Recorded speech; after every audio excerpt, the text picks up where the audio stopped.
Hello friends, I am Aditi and today we will going to learn Fundamental Rights Part 1. This chapter is of 7th standard and it is of the Civics. In last chapter we have studied about the features of our constitution. In this chapter we will going to study about Fundamental Rights Part 1. So we get the rights at the birth. Every newborn baby has the right to live. हम जब जन्म लेते हैं तो सभी को जीने का अधिकार है, तो हम जब जन्म लेते हैं तो हमको अधिकार मिलता है. The government and the entire society makes the efforts to ensure that the baby is in the best health. तो जो सरकार और जो पूरी सोसाइटी होती है ये सुनिश्चित करती है कि जो बेबी है वो अच्छी हेल्थ में है या नहीं. Only when the citizens will get the protection from the injustice, discrimination, deprivation and exploitation and they will be able to develop their skills and qualities. तो ये सब कभी होगा कि एक नागरिक को अन्याय से छुटकारा मिलता है, भेदभाव से छुटकारा मिलता है और एक्सप्लॉयटेशन यानी शोषण से छुटकारा मिलता है और गरीबी से छुटकारा मिलता है. तो तभी वो अपने स्किल्स, अपने गुण वो अपने डेवलप कर सकता है, तरक्की कर सकती है. And demanding one's right is insisting and creating an atmosphere conducive to the development of the self as well as the entire society. कोई किसी के हक के लिए हल्ला मचा रहा है और उसके लिए एक माहौल बना रहा है तो वह खुद के और समाज के लिए सहायक बनता है. The Indian Constitution has guaranteed the equal rights to every citizens and these are our the fundamental rights. तो हमारा जो भारतीय संविधान है, हमारे भारतीय संविधान ने सबको एक समान अधिकार दिया है, तो इसीलिए इसको बोला जाता है फंडामेंटल राइट्स, मूल या मौलिक अधिकार. As they are included in the constitution they has the status of law. तो वो हमारे संविधान में मेंशन लिखे गए हैं तो उनके कानून का स्टेटस है. It is imperative for everybody to abide by this laws. तो ये सभी को आदेश सूचक है कि सभी को इस कानून का पालन करना चाहिए. Now we will see our first point that is the right to equality. According to the right to equality, the state cannot discriminate among the citizens as superior or inferior or as well as men and women and cannot give the different treatment or as well as privileges. तो जो state होता है वो citizens में जो नागरिक है उनमें भेदभाव नहीं कर सकता. कोई बड़ी जाति का है, कोई छोटी जाति का है, लिंग के आधार पर नहीं भेदभाव कर सकता मैन और वुमेन, और किसी को अलग अलग व्यवस्था और ट्रीटमेंट भी नहीं दे सकते. The same law applies everybody to equally. तो ये जो सेम कानून है सभी को एक समान लागू होता है. Many laws gives us protection, like we has the protection from arrest without warrant, as the state cannot discriminate while extending such a law. तो हमको बहुत सारे कानून जो है वो हमको प्रोटेक्शन देते हैं. जैसे कि हमको प्रोटेक्शन है, हम अरेस्ट नहीं हो सकते. जब भी पुलिस बिना वारंट के हमको ले जाएगी तो हम अरेस्ट नहीं होंगे. अगर पुलिस वारंट दिखाएंगी तभी अरेस्ट हो सकते. तो ये हमको प्रोटेक्शन देता है. और जब भी ये जो कानून है ये बढ़ रहा होता है तो जो स्टेट है वो इसमें भेदभाव नहीं कर सकता. The state cannot discriminate against the citizens on the grounds of the religion, caste, race, sex, place of birth, etc. तो जो स्टेट है वो नागरिक में भेदभाव नहीं कर सकता. उसके धर्म के आधार पर, उसके जाति के आधार पर, उसके लिंग के आधार पर, वंश के आधार पर और जन्म स्थान के आधार पर भेदभाव नहीं कर सकते. The inhuman practice of untouchability that was prevalent in our country has been abolished by the law. अपने देश में मानवीय अध्ययन अस्पृश्यता प्रचलित थी जो कि कानून द्वारा मिटाई गई थी and the practice of untouchability in any form is a cognizable offence. अस्पृश्यता ढांचा रचना हस्तक्षेपीय अपराध है and this practice has been abolished in order to create the equality in the Indian society. और भारतीय समाज में यह एकता करने के लिए ये मिटा दिया गया है। The Constitution has also abolished the titles that create the public hierarchy like the Raja, Maharaja, Raj Bahadur and etc. has been abolished। तो हमारा जो संविधान है, हमारे संविधान ने जो टाइटल्स जो लोगों में वर्गीकरण करते हैं उसको भी ख़त्म कर दिया है, जैसे राजा, महाराजा और राज बहादुर ये सब ख़त्म कर दिया है।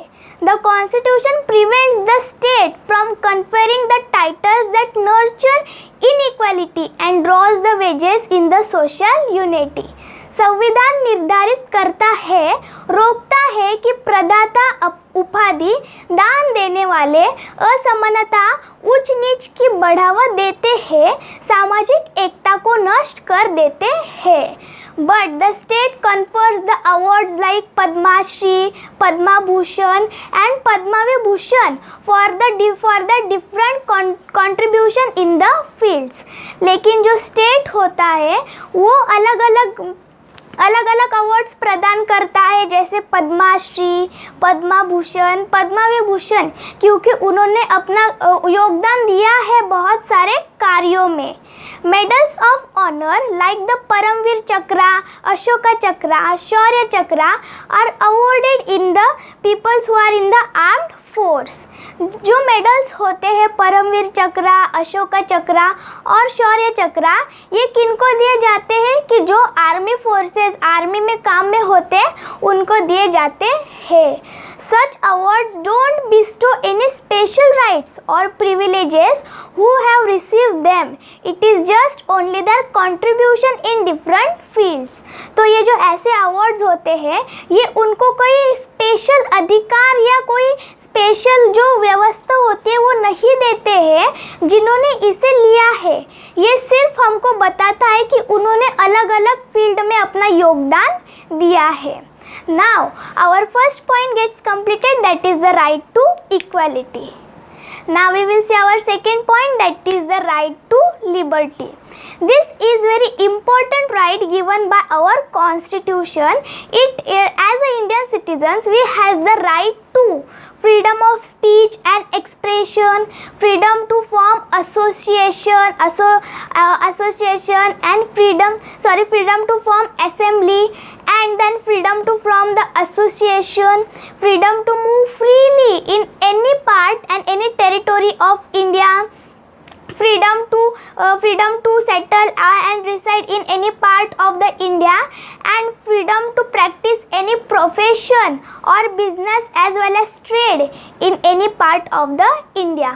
तो ये बहुत ज़रूरी अधिकार है हमारे संविधान ने दिया है कि हमको अधिकार है कि हमको बोलने और एक्सप्रेशन की स्वतंत्रता है, हम एक सभा बना सकते हैं, हमको ये स्वतंत्रता है, और सभा से हम एक संगठन तैयार कर सकते हैं, ये हमको स्वतंत्रता है, और हम इंडिया के कौन से भी लैंड में, कौन से भी टेरिटोरी में घूम सकते हैं, और हम कौन से भी काम हो, बिजनेस से रिलेटेड काम हो, ये भी हम कर सकते हैं।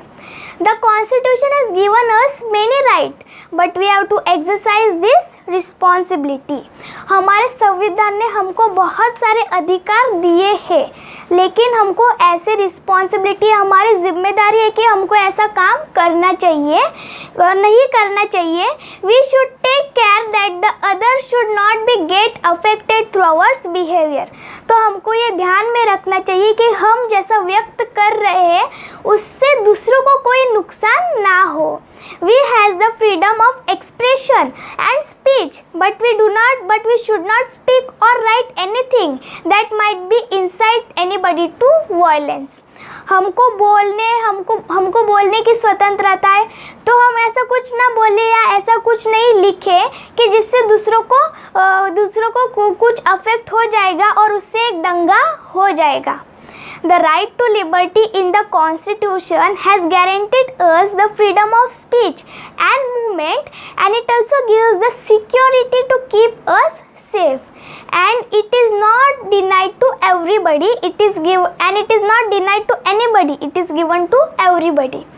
तो जो हमको अधिकार मिला है, लिबर्टी का अधिकार है संविधान से, ये हमको बोलने और घूमने की स्वतंत्रता देता है, और ये हमको सिक्योरिटी की भी स्वतंत्रता देता है, हम सेफ रहे। और ये किसी को ऐसा नहीं है कि किसी को ये दिया नहीं है या मिला नहीं है, ये सभी को मिला है। For example, we all has the right to live. It implies to be very simple but it has a deep significance. तो हमको जीने का अधिकार है, ये एकदम सिंपल है, लेकिन इसके पीछे एक बहुत बड़ा इम्पोर्टेंस है। It implies getting a guarantee to life, availability of conducive environment for living. ये क्या implies करता है हमको? ये क्या बताता है कि हमको जीने का अधिकार है, हमको गारंटी दिए जीने की, और ये अवेबिलिटी एक सहायक इन्वायरमेंट होना चाहिए जीने के लिए, अवेबिलिटी देता है।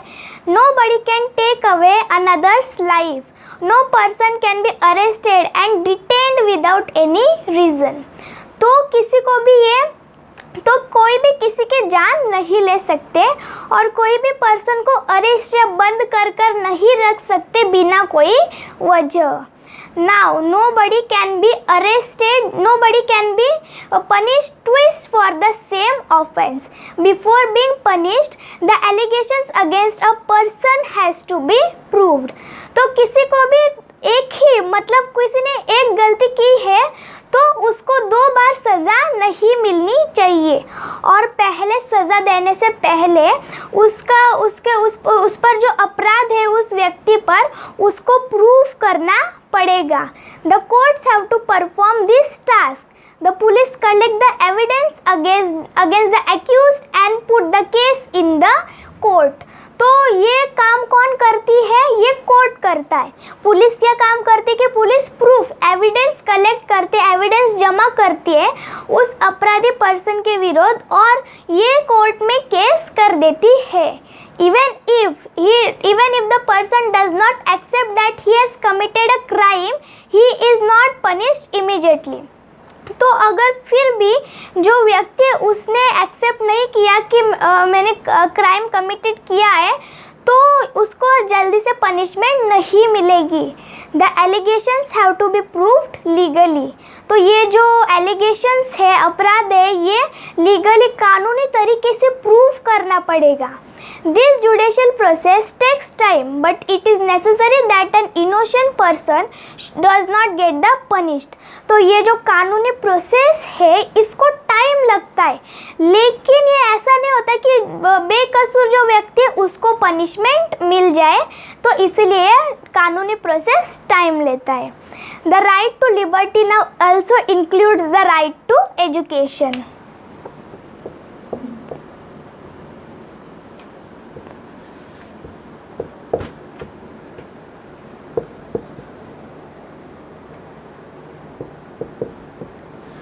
राइट टू लिबर्टी में अभी क्या शामिल हो गया है? Right to education.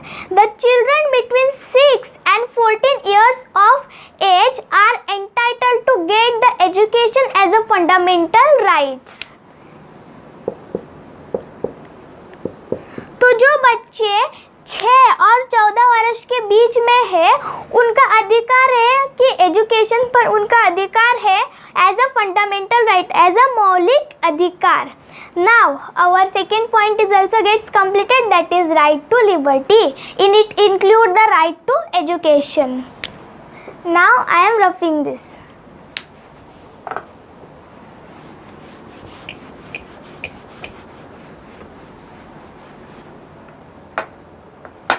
Now we are going to third point, that is right against exploitation. The right against exploitation implies the rights to prevent the exploitation. तो जो right against exploitation है, ये suggest implies करता है कि exploitation को रोकना.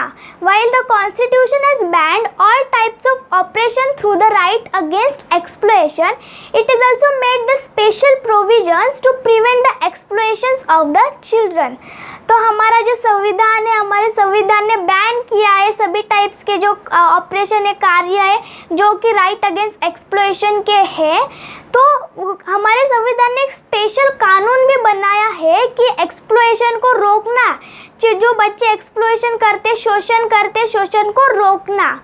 Accordingly, it is prohibited to employ the children under the 14 years of age in the hazardous places. Children cannot be get employed or made the work in the factories and the mines. तो ये सभी बंद कर दिया है. जो बच्चे उनको काम में लगाना 14 ईयर्स से कम, जो हजार्डस खतरनाक जगह होते हैं उधर, और चिल्ड्रन को काम में नहीं लगाना चाहिए फैक्ट्रीज और माइंस में. This tells about the right to prevent the exploitation. मतलब ये एक्सप्लॉयटेशन को रोकता है आवर कॉन्स्टिट्यूशन, हमारा संविधान. Exploitation includes the labouring or forcing somebody to do work without his or hers wish. Exploitation में क्या शामिल है कि उसको लेबर, उससे बहुत काम करवाना, उसको फोर्स करवाना बिना उसकी या बिना किसी के विश से. Treating somebody like a slave, किसी को गुलाम जैसा ट्रीट करना.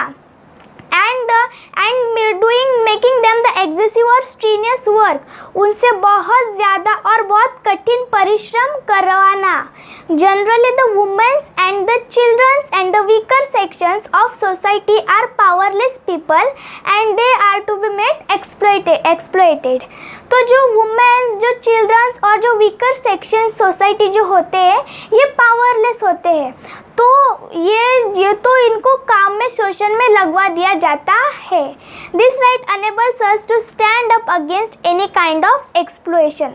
तो ये सभी हमको एक्सप्लॉयटेशन के विरुद्ध खड़े होने के लिए अनेबल्स करता है.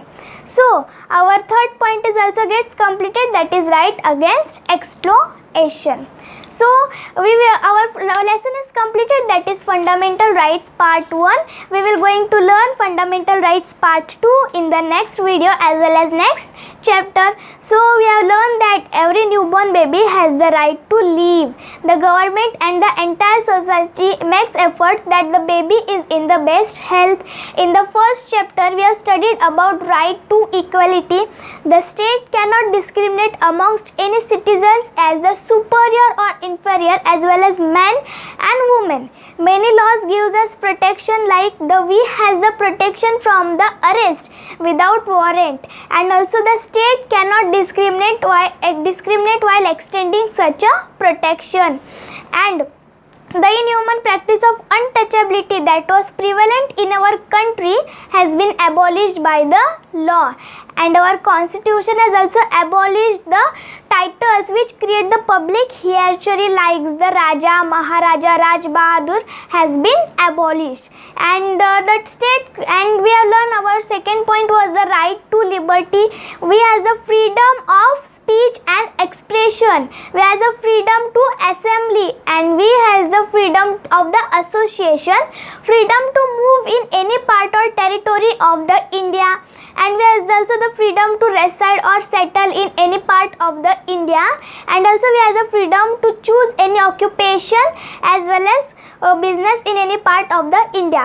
तो हम किधर भी बस जा सकते, सेटल हो सकते इंडिया के पार्ट में, और हम कौन सा भी व्यवसाय, कौन सा भी ट्रेड हम चूज़ कर सकते हैं हमारे चॉइस से. And the right to liberty in the constitution has guaranteed us the freedom of movement and speech, and it also provided us the security to keep us safe And the right to liberty also includes the right to education.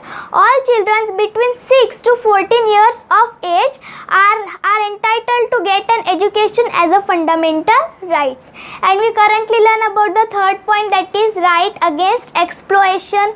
So in it we learn that accordingly it is prohibited to the children to employ under 14 years of age in the hazardous places, and in the practice as well as mine it is exploited by our constitution. It is means this as so our third point also gets completed at that time, right against exploitation. So our lesson gets completed, that is fundamental rights part 1. Jai Hind.